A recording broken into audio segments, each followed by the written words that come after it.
L'ouragan qui menace Acapulco est extrêmement dangereux, et possiblement catastrophique. Otis, un ouragan de catégorie 5, possiblement catastrophique, se dirigeait mardi vers Acapulco, haut lieu touristique de la côte Pacifique au Mexique. L'ouragan qui menace Acapulco, haut lieu du tourisme sur la côte Pacifique dans l'ouest du Mexique, est extrêmement dangereux, et possiblement catastrophique, a prévenu mardi le Centre national des ouragans, NHC, américain.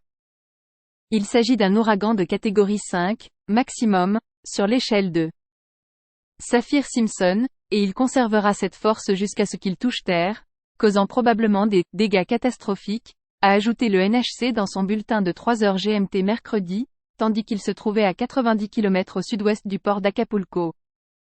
À Acapulco, des soldats étaient déjà déployés en prévision de l'arrivée d'Otis sur le front de mer. Les écoles ont été fermées sur ordre du gouvernement local de l'État du Guerrero, où se trouve Acapulco.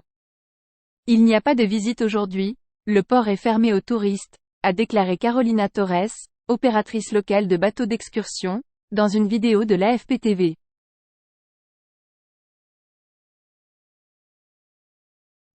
L'ouragan Otis, NDLR, est censé être juste en face de nous, et il a l'air très calme.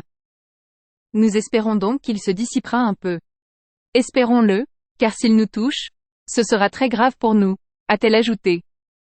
La gouverneure Evelyn Salgado a insisté sur l'importance de la coordination entre les autorités et les forces armées pour le bien-être des habitants et éviter les risques.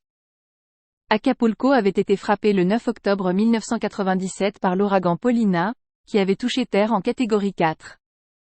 Paulina avait tué plus de 200 personnes, l'une des catastrophes naturelles les plus graves pour le Mexique hors tremblement de terre.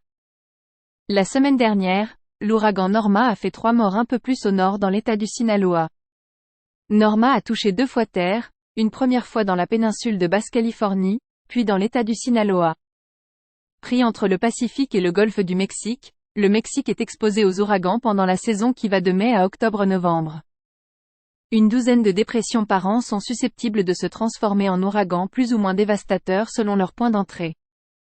Le plus puissant jamais enregistré, Patricia, en octobre 2015, avec des vents de 325 km/h, n'avait cependant fait que des dégâts matériels car il était entré sur le territoire par une zone montagneuse inhabitée. En septembre 2013, l'ouragan Ingrid dans le Golfe et la tempête tropicale Manuel dans le Pacifique avaient pris en écharpe simultanément le Mexique. Leur interaction a constitué un phénomène historique qui ne s'était pas produit depuis 1958, d'après les autorités qui avaient relevé 157 décès en incluant les victimes de glissements de terrain.